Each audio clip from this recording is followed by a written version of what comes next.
Ladies and gentlemen, it is finally here. The 2025 Australian Open at Royal Melbourne has arrived. For the first time since '91, Australian golf's biggest major returns to the nation's #1 golf course. The iconic, the timeless, the beautiful and brutal Royal Melbourne Composite.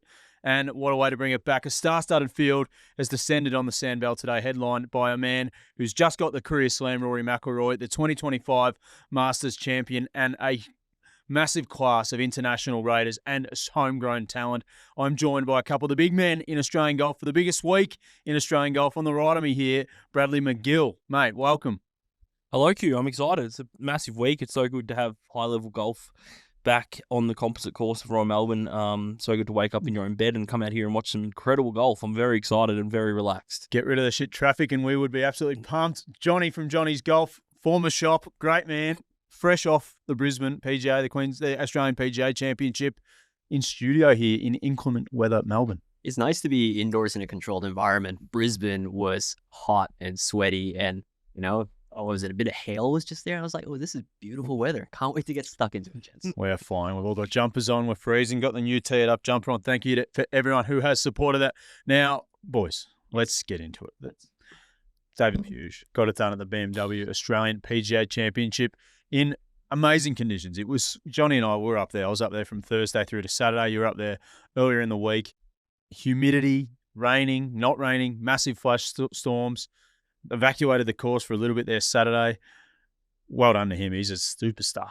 It's did you guys catch any of the last, pretty much the last round where it was? Yeah. He just put his foot down. He put his foot down and he separated and stepped up whenever he needed to, whereas others may have faltered a little bit, and that's probably something that comes down to the course and the green surrounds that you were talking about, really being a second shot course and being able to get up and down. And Hughes just answered every single question, every single time. That was very impressive from a Sun Devil dog.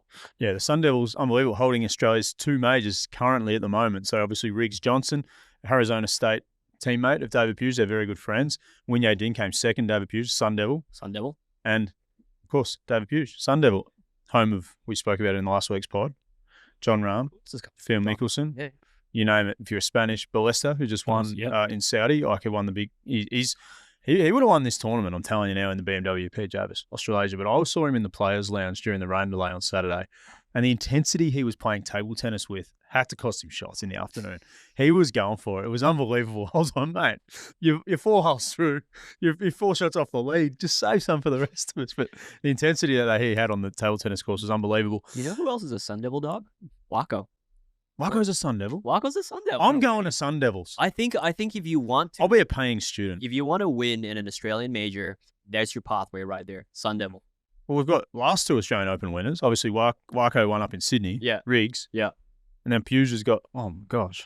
Sun Devil. Something going on right there. The climate. Come on, I'm getting horny for the weekend. I'm bringing some Sun Devil horns. Boys, it's going to be amazing. But hey, we're here at Royal Melbourne. Well done to Hughes. Well done to all the Aussies. Quayle with everything on, with Steve on the bag. Was awesome. It was my first time up there. It was very hot. I don't know how the players stay focused for that long in that heat. And the poor bloody caddies lugging the bag. Bradley, you missed out on your summer training camp this year. You weren't up there. I did. I do need it too. I definitely need it. But no, I also didn't miss it because it is very hot and humid up there. It's bad. But Bris Vegas. He was so impressive, David Hughes. I'm just impressed with he's 23. The way he plays too. 23. Yeah, he's like 4th or 5th in driving distance on the live. Yeah. I think Phil Mickelson, who's another Sun Devil. I don't know. He's a Sun Devil. He mentioned he goes he on Twitter. Yeah. He's very long. He's got the, Seve-esque short game, puts it awesome.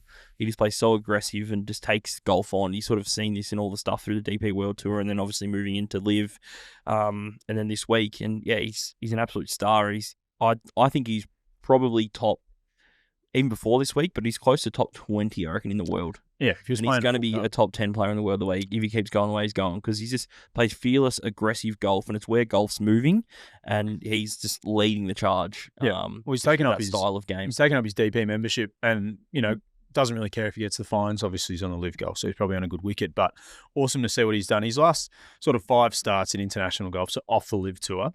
The Spanish Open tied 9th, Hong Kong Open, he finished 14th. Saudi International a couple of weeks ago in tied 16th, and then obviously wins the BMW PGA of Australia one to watch for the future. That's the beauty of these national opens, getting these young, talented stars.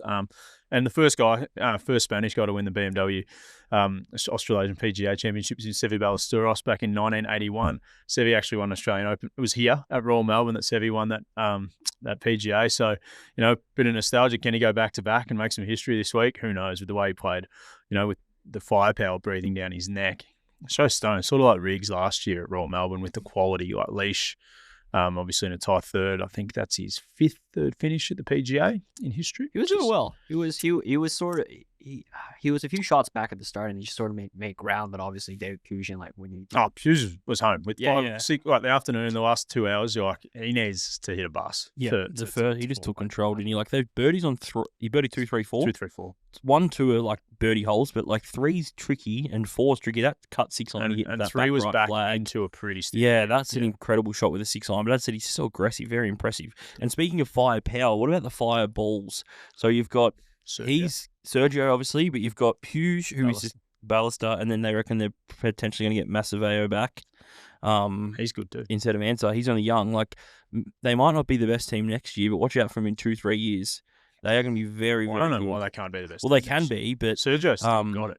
He does, but you've like Massaveo, give him a little bit. He's got to grow a bit, but Ballester, what he's showing already, Puig, what they're showing, like that's Sergio's doing a very smart thing in setting that team up for the next decade or so. They're going to kill it. Like Caleb Surratt's here this week as well. He's it's sort of like what Legion 13 are doing. They've got those 2 young guns with an older head, but they did have Abe Answer on fireballs, but he's gone now. But building kind of a ripper. Maybe need to go a bit youth policy, but we'll see what they do.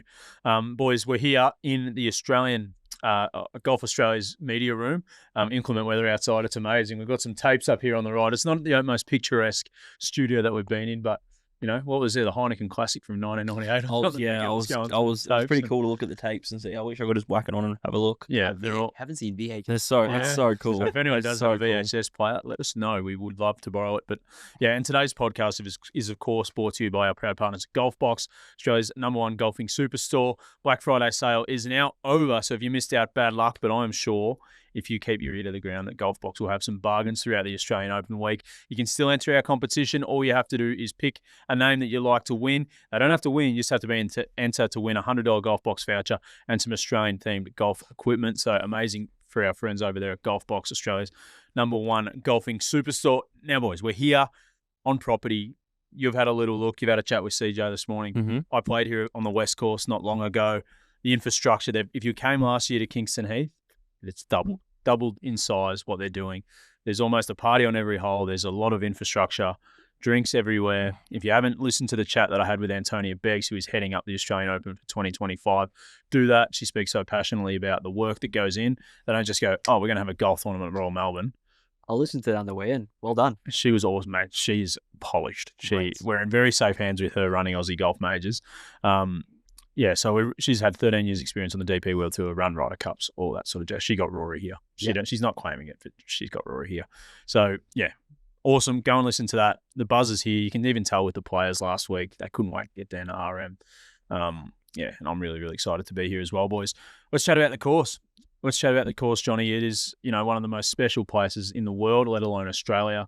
A bit of a mashup of the 12 best holes from the West Course. So for those who don't know, Royal Melbourne is a 36 hole property. So it was the best holes from the 12 best holes from the West Course, which is ranked number 3 in the world golf rankings on its own, and then the East Course, that I think it's a number 10, which is six holes from the East Course. It's designed specifically for big tournaments, and all stays on that main property. So here at Royal Melbourne, if you haven't been, you do cross a road if you are playing the West Course to come over to play 4 or 5 holes, and then you cross back across. So those holes have been wiped out, and they've taken the 6 best from the East, and that finishing stretch 16, 17, 18 on the East Course is where, if you do want to have a look at them, Jasper Stubbs won the Asia Pacific Amateur here just 2 years ago on the Composite course, and that is a great finish, great couple of finishing holes, a really gettable par 4 to finish, a long par 5 and a really tough par 4 in there as well. So awesome golf course.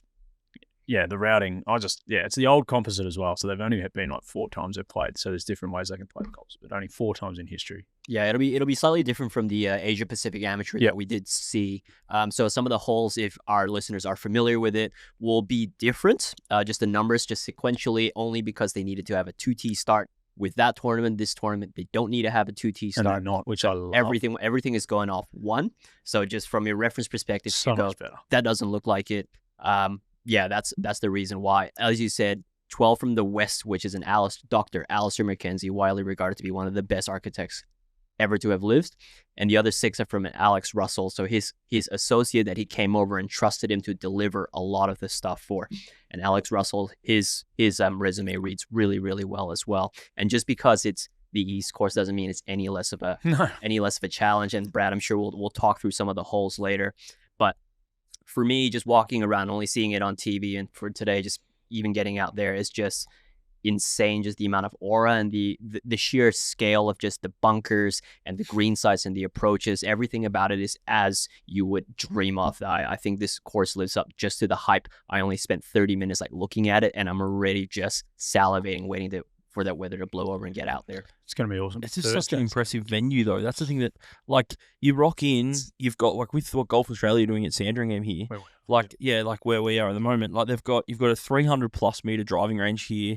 They've got an awesome chipping green, putting green. It's so easy to move between. Golf course is unbelievable. Exactly. It's an unbelievable golf course. Same surrounds and stuff that they use at Royal Melbourne, so they can use that for a chipping green and all that. Exactly. Yep. And then you've got the driving range, which they've got heaps of room to put infrastructure like the media centres over on the driving range. It's just such a perfect. There's so much room. It's so good. What Antonia said is just the first thing is I know she said if you have enough time, you can sort of put the infrastructure in to match what it needs to be, but Royal Melbourne has this much space. Royal Melbourne has this much access to Sandy. It's just hey, this is going to be a massive tournament. And I don't think there are any other facilities, not many in Australia, that can deliver to what this is. I mean, we talked about Brad earlier, how we would love to see something at PK, but just the space at PK doesn't translate to be able to hold grandstands and all of this. So this is going to be scale. It's got so much room here. Can't wait for the President's Cup in a couple of years after seeing what they've done for our National Open here. Hey, I'll just run through the sequence of holes as well. I'll put it down here. Yeah. So the hole number 1 is West 1, 2 is West 2,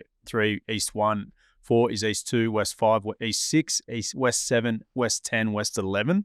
So the front side you're staying on is mostly West course, and you're staying on that side. Wide from the tee, brutal around the greens. It's all out of that Mackenzie design, super fast and firm. We'll get Brad out on course to take us through some of these shots that people are going to have to hit this week to score, and you're going to need a really creative short game, but Brad will run through that a bit later. And then the iconic tournament stretch, which is the back 9, and where is this? The winner's going to be found is hole 10 is the 12 West, 17 West is 11, West 18 is the 12th, and then the East course plays a really heavy role in the stretch home. So East 3, East 4 for 13 and 14, then it goes back to West 3, West 4 for 15 and 16, and then East 17 and 18. So it's a really good mix, dramatic green complexes, huge runoffs. It's some of the most recognisable holes in Australian golf, and some amazing history around there. And we'll give you an insider look. So make sure you're over at Tee It Up Pod on Instagram. We're going to be really heavy over the next couple of days to give you guys as much insight as you can, to give you some cool vantage points, and to take you through what the players will be thinking. Brad's caddied for a lot of these guys out there and spent a lot of time amongst the tour players, and we've got some great access this week. So hopefully we can bring you guys inside what it's like for these guys. The conditions are going to be cooked as well. Really, really good mix of conditions. So Thursday's going to be a max of 32 and blowing its head off. It's going to be windy, 40k knots winds in the morning. So tee time is going to be really, really really important, as they always do, would play in major tournaments. So whatever side of the draw you're on. Friday and Saturday, much the same, cloudy 22, max low winds. And Sundays, maybe some showers in the morning and light to mid winds. So really good test of golf. I think the best player will rise to the top this week. Brad, you've played her a few times. I've played her a few times, not on a composite level, but I've played both courses. I know you've played both courses. Yeah, I think. What are the nuances like? Well, before we rip into the field, like what's sort of a couple of things, if you were to come and play it just as a punter at home, what are the things you might be doing? Would you change something in the bag? How would you play a few shots? It's not your Lonnie Links where I play. You're trying to land it on the green and spin it and things like that. So what are they trying to do here that's different to the average Joe? Well, I think the big thing, it's a little bit linksy. It's hard to stop the ball with spin. You've got to stop it with angles and give yourself room to roll it out. So I expect, in terms of an equipment perspective, I would expect the second wood, like a 5-7 wood hybrid thing, to go out of the bag and a long iron come in, because they'll be very key off a lot of tees.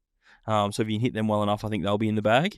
And then from a lob wedge perspective, I think there'll be a lot less bounce on the wedges, because the firm, tight fescue surrounds, if you've got a bit of bounce on that wedge, it's going to bounce off that firm turf. So there'll be probably some changes in the lobbies potentially.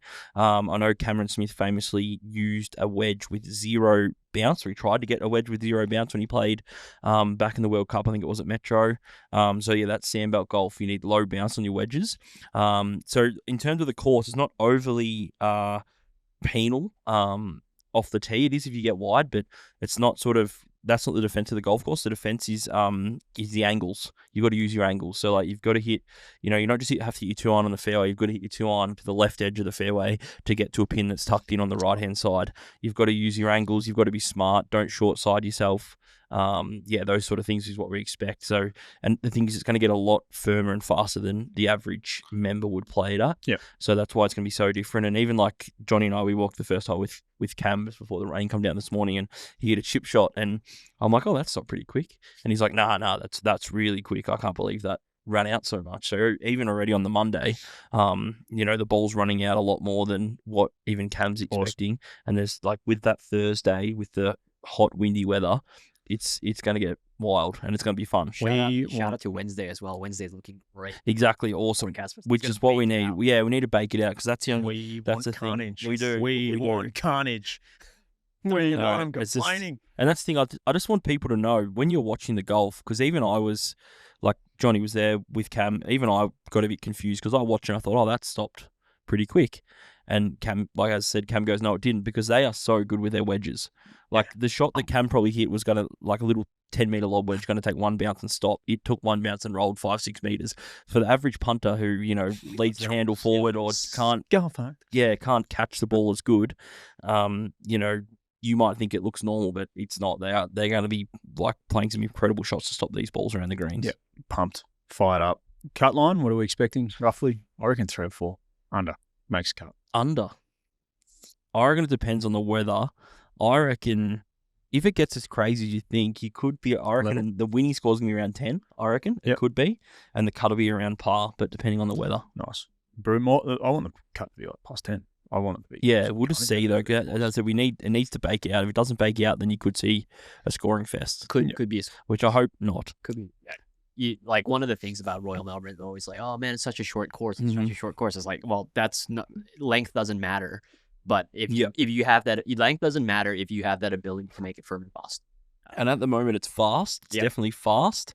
Like Cam reckons the greens are rolling about 12, which is pretty quick. They'll get up to 13, 14 though for sure, depending on the wind. But it's not firm yet. If that fairway firms up, then all of a sudden your safe shots that you think you're taking an iron off the tee to take trouble out of play, running out to the tee. Yeah, exactly. So it's got to get firm. It's fast, but it's not firm. So good. Can't wait. Which is weather dependent. Hey, I don't think guys can do much. Mate, as much as the course is incredible, the field is unbelievable this year at this year's Australian Open. We have some of the best in the world. Probably the guy who's had the best year in golf. Like Scotty Scheffler's had an incredible year. But what Rory McIlroy has achieved with all the pressure on him to win the Masters, to go on and win again, has just been amazing. Obviously, Ryder Cup hero. He's done it all this year. For him to be on our shores about to attack our greatest golf course is amazing. Bradley, you've had a good look at the field for us this year. Obviously headlined by Rory. Then we've got our Aussie superstars in Scotty, Smithy, Leash, Elvis, Minwoo, Herbie, Matty Jones, Koala Carl's over here since his first win as a professional on the PGA Tour. Take us through the field, mate. What should we be looking at?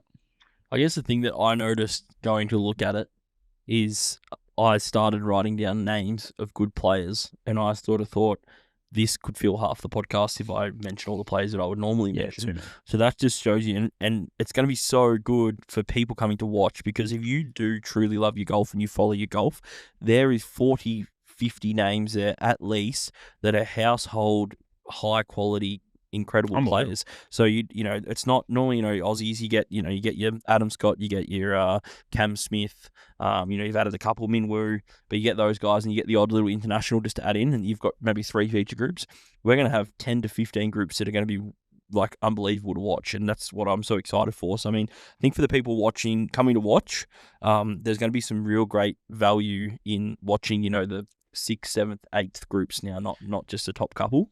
So if we talk of like guys that's coming out, like obviously you've got your big guys that we spoke about, Aussie dudes, and then you've also got your internationals. So you got Big Rory, Abe Ansah, Joaquin Niemann, Small Rory, Carlos Ortiz, Ballester, Siwoo Kim is playing this week, which is another great guy to watch. Yeah, late in, so he's a really good pickup. Which is awesome. Ben Campbell, Rasmus Nygaard-Peterson, Dan Hillier, Ryan Fox, and my man Eddie Pepperell I've put in there, of course. Of course, yeah. But like that's just the start. I think we need a security detail with Eddie Pepperell all week. No, we don't. Wherever he's going, we need Brad not to be. No, it's fine. No, it's I'll let him go about 2018 Eddie Pepperell. Like, I'll let him go now. If you were 5 years, if you were 8 years younger, you'd be in a lot of trouble. I've grown up. But yeah, that's just why there's so much depth, and that's the thing. Like even picking a player to win, like it's just you got to go through the names. Yeah, I can't wait. Hey boys, I've done a little bit of work and put a little bit of a quiz together for you two. Johnny, hang on, are you okay? Field. Are you okay with this, Johnny? About this year's field, and it is amazing. It just shines a light on what we've got on our shores today. And I'm going to kick off with, boys, how many major winners are in this field? I'm going to say 6. Johnny? Smith, McIlroy, Scott, Smith. What other Smith? You already said Smith. Smith, McIlroy, Scott. Yeah. Ogilvy. I'm going to go with like 7.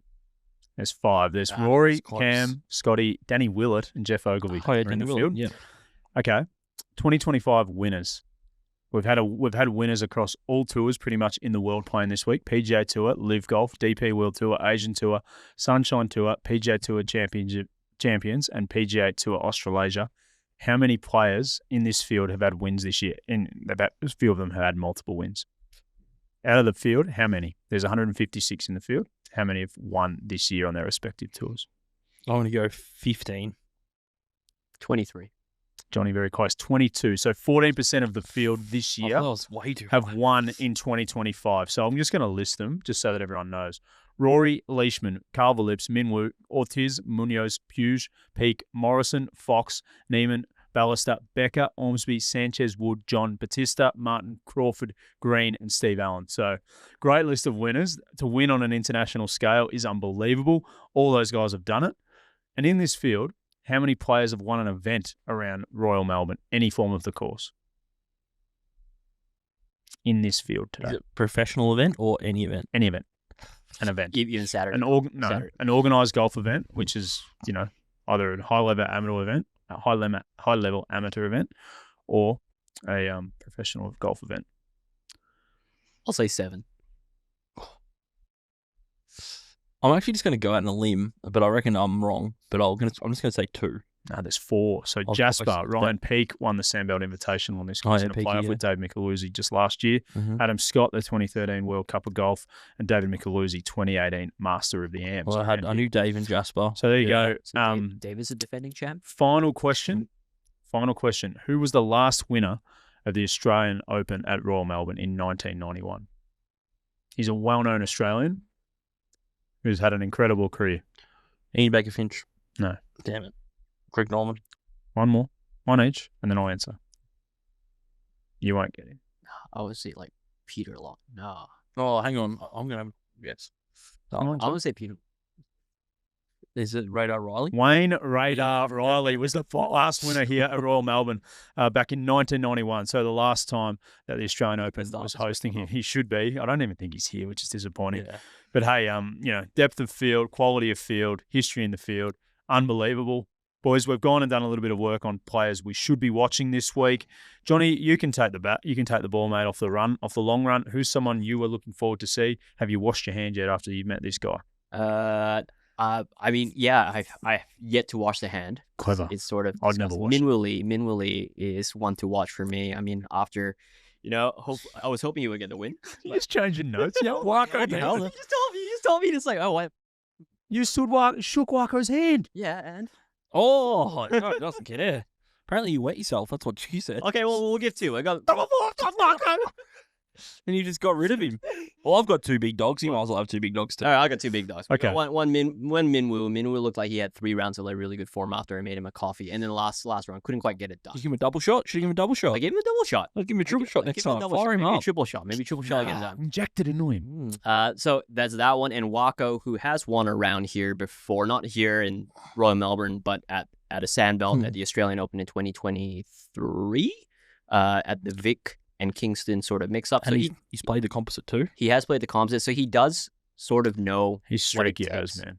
He's streaky as this guy. He's probably the best player on Live, according to Brad, because John Rahm didn't have a good year. He is the best player. So, on live. I also need to issue Didn't he a win Mia 5 times? 4 times 6 times. this year. On No, Live. this year he won 4. He's won 6 overall. Okay. I also need to issue a Mea culpa real quick. Wako Niemann is not a Sun Devil dog, so I was gonna. Boo! Johnny did not prepare. Hey, we all make mistakes. We all make mistakes. So those are my As was hitting you 2 on the big pod. dog picks. Do you want to run around with the other big dogs first? And Yeah, the little go to dogs? big dog. Do that. Yeah. When Yay Ding is my Awesome. big dog. So he's equipped himself quite well with the Sandbelt game. He lost the playoff on the Composite course here to Jasper a couple of years ago, which was one of my favourite golf events, by the way. That was so cool, that finish with Jasper and Wenye. Probably the best event of that. It was whole so good, yeah. And then he's tied 5th last year at KH in the Oz Open. And he's coming off a 2nd place last week at the PGA. So there's a lot of ticks there for Wenye Ding. And I just think he's an absolute star. So I reckon he'll go all right this week. Should I just keep rolling into my second big dog? I'll take mine actually, if that's Okay. all right. I've gone with this guy. He's so impressive, Jose Ballesta. I watched him for a few holes, and he has Was he so much in the I'm not even going to ask the question, but give me the answer. What? You know my problem with him? What was he wearing? pants because I had That's fine. this Good. event. They have Good. to wear pants up there in 36-degree heat up there. So we'll be interesting to see what they have to wear this week. I'm not sure if it's the DP or the Aussie Tour who are asking him to do that, but like you look at John Rahm and how powerful he looks as an athlete. Like Ballista's just a boy. He's just a kid. Like he is. I think he's like born in 2003. So what is he? 22 years old. He's just won the big event on Saudi. He's got his start on Live Golf straight off, finishing college. He's learning so much playing on the Live Tour. This guy's going to be a player. I think he's played in the Masters, he's done all that. So I think he's going to be the one to USM winner. Yeah, of course. He's going to be like a guy that we're going to be talking about in like 4 or 5 years in that John Rahm ilk. So he's just watching him, like we've been to enough golf tournaments now. You've seen enough of these guys like Live, and you see the swagger and on the good players. He's got it. He's got it. And I think he'll be one to watch this week, especially with, he's got all the shots, like his short game. He played with, who did he play with? Quayle for a couple of days there. And I was just like, oh my God, this guy's got everything that it takes to succeed. So not that I'm a good picker, but Elvis said I may have helped him last year. So we'll go with that. But anyway, yeah, Ballista for me is the big dog this week. And yeah, if you're a young player, young person wanting to watch, or you're just a golf fan wanting to say, hey, I saw the guy at the start of his career around Royal Melbourne Composite. It'd be worth going to watch this guy for 3 or 4 holes. He's intense. He's, fired up. He speaks in Spanish with his caddy. He gets really, really animated. So it's a really cool watch. So him for me. Bradley? So my second big dog. So you got 2 big dogs. I do, yeah. That's why I said I'm rolling on. Have a It's foot in Australian. each. It's the Australian Open, mate. It's a deep field. Yeah, no, I'm just going to pick them. They're all big dogs. So Abe Ancer, he's another guy I want to talk about. So he actually earned 3.5 points in the 2019 President's Cup here. Little. He's got an unbelievable short game and touch around the greens. And I think the golf course is going to suit him quite well. So he's already won an Australian Open. So I think he's a real big chance this week. And I mean, I've been lucky enough to watch him hit some shots close up, and he has got all the tools required. You to do caddied well in a this group week. with him, right? I did the year he won the Australian Open. Yeah, Yeah, wow. unbelievable short game. Yep. Local dogs? Local dogs? No, little dogs. Can we call them local dogs? Can we? Because I don't. That's Well, it's little. a bit Yours is demeaning. little. Yours is little, and Butch isn't. They're both little boys. Little local dogs, but big firepower. Matthias Sanchez for me. Remember? Member around here, plays a lot of golf around the Sandbelt. He's got a win this year as well, so that's going to do wonders to his confidence. Let's see how he goes. Nice. I like it. I'm going to go with Jack Buchanan. Butch, I think he's got a perfect ball flight for the Sandbelt golf, and he's got a very, very silky putting stroke, which will go well when the greens get pretty nasty. So, yeah, I like Jack Buchanan this week. I don't know if I can call this guy a little dog, but he won here last time. There was a composite event. I don't know if we can, but he's very tall. I don't know if we can call him. He won last time. There was a composite event here in Jasper. Yes, as a little dog to watch. Like he's obviously he lives around the corner. He had a really good Australian Open last year. Missed out on an open spot by the skin of his teeth. You know, he's been over in the States. He's had a bit of an indifferent build-up, but, you know, he's done it around here, which not many other people have. And, you know, he in that high-pressure situation against Wynyard, who, you know, has been amazing form. Yeah, Jasper, this could be the making of Jasper Stubbs. Like, you know, there's been a lot of change in his life. Obviously, partner's now from the US, so he's spending a bit of time trying to make it over there. But coming back, it's on his doorstep. He's played a lot of golf here, got it done here before. Obviously, a very different field, star-studded field, in fact. But yeah, he's definitely worth a look because he'd be coming in full of confidence, I'm sure. Yeah, what's next? Where are we up to? The biggest dog of them all. Oh, we can't do this pod and not talk about him. This guy, Rory McIlroy, in Australia. Now, since I've loved the game of golf, like fully loved the game of golf, we haven't had anyone of this stature. Obviously, Cam coming back after winning the Open in 22 was amazing. But Rory McIlroy here, like, I'm going to go watch him hit balls today. I'm going to find him today and watch him hit a few shots, like, just because it's all I've wanted to do. He will have the security around him, so you'll be tough. I'll just say, hey, Rory, remember that, man? I've been sending you those DMs. Hey, but like, you know, him coming out here, just amazing. And it's going to change the golfing landscape in our country if he, you know, goes on and, you know, puts on a bit of a show. And that's why he's here. You know, he's got nothing to prove now in the game of golf. He's got no one saying, oh, but if he doesn't win a Masters. There's no asterisks. There's nothing. He's done everything. The weight off his shoulders must be amazing. The last event he played was obviously the DP World Tour Championship when he ended up in a playoff with Fitzy, and you know he didn't even play that well. Like, but that's his B game. Like, I'd love to see him bring out 80% of his A game here, and to see what he does around this joint. And he's coming out for 2 years in a row. We're so lucky. We're going to see him on our best course in our hardest conditions. And I think I don't know if we're taking it for granted just because social media and how much access we get to players now. But for him to be here, and if you do get the opportunity, get out and watch this bloke. He's, you know, one of the best ball strikers to ever play the game. Probably the best, nearly. What about what Tiger has come out and said a couple of weeks ago? Did you hear that? He told his son Charlie to copy Rory's swing and not his own. That's how good he hits it. Yeah. So if you got Tiger Woods saying that, also I guess proves out what he Charlie to get injured. True. Yeah. He wants some sling and draws and one of those little cuts. Don't drive drunk, Charlie. Anyway, yeah. So what do you guys think about Rory getting out here? It's just incredible to see what he's going to do, and yeah, can't wait. Go on, Brad. Oh, it's massive for the game. Unbelievable. I remember when I watched him in Sydney about 10 years ago.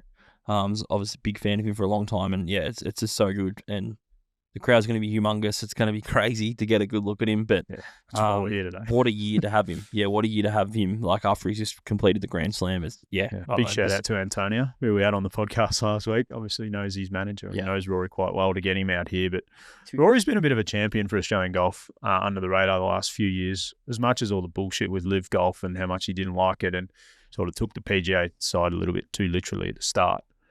For him to put his money where his mouth is, I guess, because he's said the National Open should have more clout. Yeah, he's almost called this the fifth major sometimes, hasn't he? Yes. Yeah. And for him to actually get on a plane, it's a big trip. The Ashes happen to be on, which he wants to be here for. But for him to be out here for it, yeah, I'm really thankful from an Aussie golf fan for a guy like that to think enough of our, like, mate, it's unbelievable. Over Open. Yeah, I mean, we talk about the fifth major, and I've always been sort of like, well, like I think there are a bunch of other tournaments that deserve to be a fifth major more than the Australian Open, right? But for the Australian Open to even like be in that consideration going forward, these are the sort of events that we need to be having, the sort of courses that we need to be having, and these are the fields that we need to be having. This is just the first year with Rory coming down, and we've already got such a really good feel. What's next year at Kingston Heath going to be like? That could be awesome. Yeah, for sure. Unbelievable. Pumped for him. Can't wait. He's a former winner, and yeah, it's just going to be awesome. What this can do for Aussie golf. So, like without Rory, like this is going to be the most eyeballs that we've had on Australian golf in the last 15 years. Obviously, apart from Rory, Tiger coming out for the President's Cup, but for an Australian-owned tournament, it's going to be the most eyeballs we're going to have. In terms of what we do, it's going to be awesome for us because we give people access to these players and we champion the young guys coming through. We know how hard it is for them to make a quid. Like, they're spending a couple of grand a week to travel and things like that. That's going to bring more sponsors, more eyeballs. Crown are obviously sponsoring this event, which is huge. I think they owe me a bit of money, Crown, but sort that out another day. Bigger sponsors, bigger crowds, stronger fields. It's going to, the next Rory's compatriots from the PGA Tour might go, hey, mate, how was it out in Royal Melbourne? Oh, mate, best week. Aussie fans were so good. They came out in their droves. Hospitality's great. The course was amazing. We went for a beautiful dinner here. We did this, we did that. Oh, actually, mate, Fleetwood might go, I'm going to come out with you next year. Yep. Kingston Heath, unbelievable. And then we just build again. And then we build again. And then it becomes back to where it was, back in the heyday where Nicholas, like Tiger, all those guys used to come out, part of their schedule, the Aussie swing, come and play the 2 Aussie majors, have your family holiday, piss off back home and get ready for next season. Well, I mean, as well as like we cannot understate the relationship that the Australian PGA have built with the DP World Tour for have the 2 season openers. We'll ignore the South African bit for the moment, but the 2 season openers to be in Australia, right? This gives you qualification to the Open and the Masters. Yeah, that's huge. How big is that? Which is massive. So a lot of these young guys are coming out here to compete for that as well, but also to get a really good start in their DP World Tour season to potentially lock up a PGA Tour card or be in those conversations. We saw what it did for some of the guys that went and competed in, like, say, Northern Territory at the start. It gives some great opportunities going forward. So this is just the start of it. We could be a really good position 3-4 years down the road if we just leverage and grow this. Absolutely. We are absolutely pumped. Now, boys, a lot of people listening to our podcast for our amazing tips. We go okay. We punch above our weight, I guess. We always... pretty good. Yeah, well, Elvis seems to think we go well. Yeah. He was very happy. The 2 pods he did last year was before 2 wins. So you never know. Whoever comes on here today, we've got a couple lined up, may win. So watch the bookies. Anyway, who is your winner, Johnny? I've gone with Rory. Oh, you are such a thoughtful tipper. Let's just go with Rory. Best player in the field. Okay, why not? I'm hedging. Like, I'm also hedging my bets. I've got a lot of side bets with other people saying like, oh, Rory's not going to win. Miscut. Hey, Rory miscut. Potentially. Hope not. Potentially, it'll be awful for that. But let's Will and Rory win. How good would that fairy tale be? How good would that story be? And all of the marketing and content. I want the young Aussies to win. So do I. It's the Masters ticket. I just want somebody. So what happens? Okay, so if Rory wins, does that Masters ticket go to the second place? I don't know. We will find that question out. And we will report back to our you need to report back. That is important. Bradley, who's winning? I'm going with Mark Leach. Oh, please. So please win. I think I've actually probably picked the one that be the highest odds this week, which is surprising. Normally I'm the greatest man. He is. He's a good man. He come tied 3rd last year at KH, 3rd last week at the PGA. He's going to swap 5th that last bronze year at the PGA as well. Exactly. So and he's going to swap those bronze medals for golds this week, and then a little yellow flag with the Masters on it, and he's going to go back there and bang. You know what I love about Leash and the guys who are getting coached by Dennis McDade, including Cam John, and when I caddied for Cam. Did you caddy for Cam? I did. Oh, shit. Carried his bag. Well, caddying, it's getting a bit more airtime than it deserves. I kept his shit. All right, let's just move on from that. So, Cam, I talked to him about playing with Leash. He played with him on the Saturday over at Mount Lawley at WA Open. And Leash has this like little 5-iron runner into these sandbelt greens that spins and stops and stuff like around the greens. Around the greens. Exactly what we spoke about before. And you need these shots around here. And Cam said to me, I've watched Leash hit them and I'm working on these with Dennis. He's just 15 years ahead of where I am. Like, I can hit them, but the way Leash hits them, it's like, oof. Like, every time it's bang on. He's probably the only players in the field who can execute that shot. Yep. Like, probably 8 times out of 10. Whereas Cam's probably doing it 4 or 5. Leash is doing it 8. So he can't do it because you got to do it 7 times out of 10 to be able to do it. Remember? Yeah. Well, God, Brad, it didn't work for me. Anyway, nearly walked off the course. Couldn't 1 time out of 10. Fuck! Anyway, my winner for this week, and this is a guy who I want to spend a little bit of time. Got to meet him and spend it. Is that him? Min Woo Lee. Has been hitting it great recently. Plays well back home. Loves the big crowd. Loves the chef time. Loves it. I think he loves it. And he always seems dangerous at Australasian events. But watching him last year, his body language, the way he carried himself at the Aussie Open, there was changes and he needed to make them, which he did. Caddy probably put on a bit of size, which was noticeable in the flesh this year. On telly, you don't really notice it, but in the flesh, you could see he's worked really hard on his body. There was something different about him, like in terms of his attitude towards his practice. Real game face on, like less Min, the guy we all see on Instagram, the chef, more, I'm here to win this fucking golf tournament. And I think the changes he's made are there. He's got the older caddy on the bag, and his team were just like locked in. Like Richie's got a lot of players here, Richie Smith, but he was like, Cam Elvis, Minwoo Elvis and Peaky, probably the 3 that he had playing this week, you could just see that those three guys, even Peaky, like apologised to me when I saw him and said, sorry, mate, I'm just really locked in. Like, never apologise to me in a tournament week. It's your job. And I'm here just to observe. I'm not here to have a chinwag with you. So, Minwoo for me, I don't think I've ever tipped him to win a tournament. Because I've always felt like he was a little bit immature. You've been a bit of a min knocker. Not a knocker. Just I think he's got so much talent, and I just expect more from him than everyone else because he's such a superstar. But I made a point of watching him on the range after the rain delay on Saturday, and there was just a bit of fire in the belly, which I loved. And I'm disappointed that he didn't go on with it at the PGA. But I think getting down here, he's played around here in an Aussie before. Aussie. Was that here? Nah, that wasn't here. That was at Yarra, I think. Anyway, Sandbelt played a lot here as a kid. He's always performed well down here. Had a lot of changes last year. Minwoo announces himself again, goes off, has a massive 2026. So, I'm really, really excited to see what he can do just based off pure attitude. Just watching, I was like, yep, this is the man for me. Just on that, how you're talking about Minwoo and big crowds. Just a little side note for you guys. I'm hijacking the podcast a bit here. That's on brand. Who is the Rory group? What are our guesses?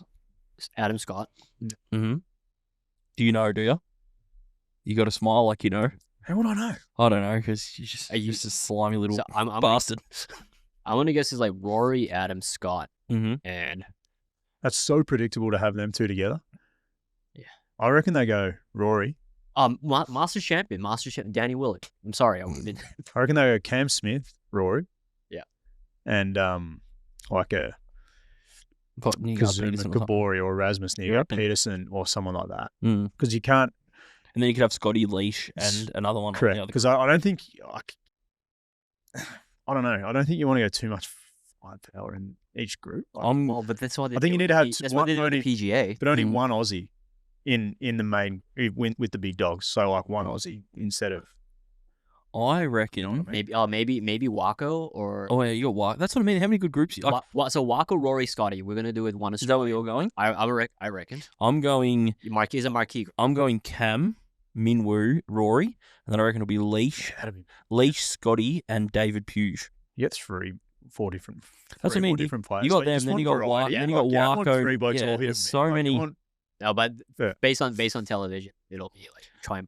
But that's the thing. Yeah. Like, when is the last time? No disrespect to the players, but when is the last time we've had an Australian Open like this where we can't clearly pick? Like, we're leaving out. Like, for me, I'm left out Waco Niemann from the top two groups. Yeah, like that's how good the field is. Yeah. It's so exciting. Unbelievable. Smokies, yes. I'm gonna go. I've got two. So you guys had two watches, but I've just got one guy as a asterisk, and he's coming on the podcast a bit later today. And James Morrison, who's just won his card back via the Challenge Tour over there on the DP World Tour, the secondary tour over there. Listen to a podcast he recently did, and a guy said, "What's kept you playing pro golf for 20 years?" He's been a pro for just on 20 years, almost. James Morrison played 430 DP World Tour events, only won twice.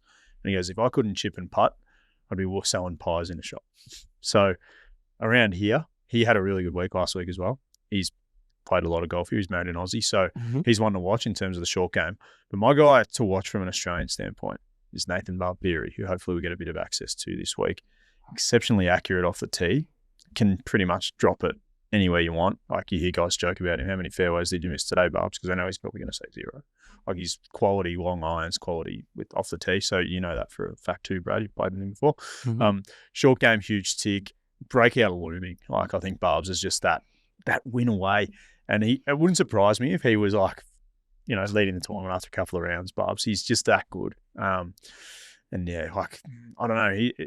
I can't. He'll win this season on the Aussie Tour. Why not the big one? He has to win. Why not the big one? Yeah, so I'm going with Barbs as my main smoky this week. And I'm really hoping he gets up. Yeah. Johnny? I went with Lucas Herbert. Oh, that's a smoky. Yeah, absolutely. Yep. Rory and Lucas. Yeah, that's great. I forgot about mentioning Lucas in. Exactly, that's what I mean. Yeah, sure. That's why he's so good. That's why I think he's always shown that he's hungry enough to go and try and qualify for the majors. Right, that was one of the things he went over to Japan, cop the PGA snub. Didn't get an invite for that. This is his way to play himself. That was because of Pewdog. Pewdog had stuff to do that week. Yeah. Yeah, he wrote a letter. I'm behind Herbie's. No, he didn't. Move on. We're playing with him on Monday. We're playing golfing on Monday. Yeah, Lucas Herbert. I think he's putting in a lot. He's been spent some extra time down here. Well, he forewent the PGA. Yep. Purely because he wants to win this one. So that's why. And he's played a lot of Country Week growing up. I remember playing Country Week when he was playing, and we used to always play at Royal. So he's played plenty of golf at Royal. Yeah, Pennant for Commonwealth would have played against Royal. A little bit like James Morrison. James Morrison played Pennant for Waverley back in the day. They were Div 1. So they would have played Pennant at Royal Melbourne, I'm assuming. James Morrison had to make the call between cricket and golf. There you go. He's really good mates with He's made a good call because you don't want to play in England. Yeah. For Surrey and everything. Yeah, where are we? Yeah, unbelievable when you do research on these people. But Herbie's got all the shots, and he's a good pick because his short game, a couple of years ago, he had strokes gained putting, he was like top 3 on the PGA Tour. Can putt. And we walked with Dom, his coach at Live Golf, and he's obviously he's got new clubs in the bag. He's got the Mura irons and the Titleist driver, I think he's got. Yep. And that what did he say to us? If he can get that driver, he can keep hitting this driver and his irons how he is, anything can happen. He also got it done last year. Well, he's won last year on tour. He's won. He's done it. Yeah, and it's even his time to win. Yeah, he wants it so bad. Yeah, that's why he bought us. Anyway, man, Brad. I'm really big on Abe Answer, to be honest, even though he just keeps growing in my brain, but he's not my one I've put down. I've put down Kazuma Kabori. Yeah. Really good last week, struggled a little bit late, but length is not overly critical. He can hit his driver quite straight.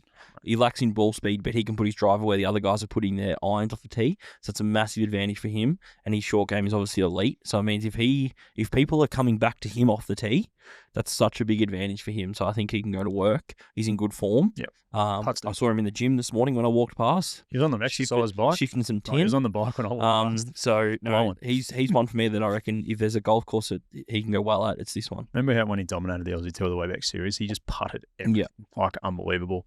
So we're all going to be out here this week at Royal Melbourne. We've got some cool fan engagements. We've got some GolfBox vouchers. If you do see us, come over. We can help you out with that. We'll have a bit of a quiz out there. We've got some little competitions we're going to run. Send us a DM, send us a photo, tee it up in everything. If you see one of us out on course, make sure you come and say g'day. We're here to serve everyone and give everyone as much of an insight as we can for the week. If you're listening to SEN, you will maybe hear me on there a couple of times throughout the week, which is really exciting. So thanks to everyone. Without you guys listening to this, these opportunities don't come our way. So thank you so much for that. Big week ahead. Thanks to GolfBox, Australia's #1 golfing superstore. Enjoy the 2025 Australian Open. It's the biggest event we've seen here on Australian soil in years, and can't wait. Stay tuned for our live on the range pod too. Exactly. And swing it hard and drive straight. Bang. Thanks for listening to another podcast from Producey's Clubby Sports Network. If you enjoyed the show, then it would be a massive help if you could like, follow, rate, subscribe, tap the bell, leave a review, or even share it with your friends. If you want to get in touch to share feedback, suggestions, or to advertise with one of our podcasts, then email hello@producey.com. Thanks for tuning in. We'll see you next time.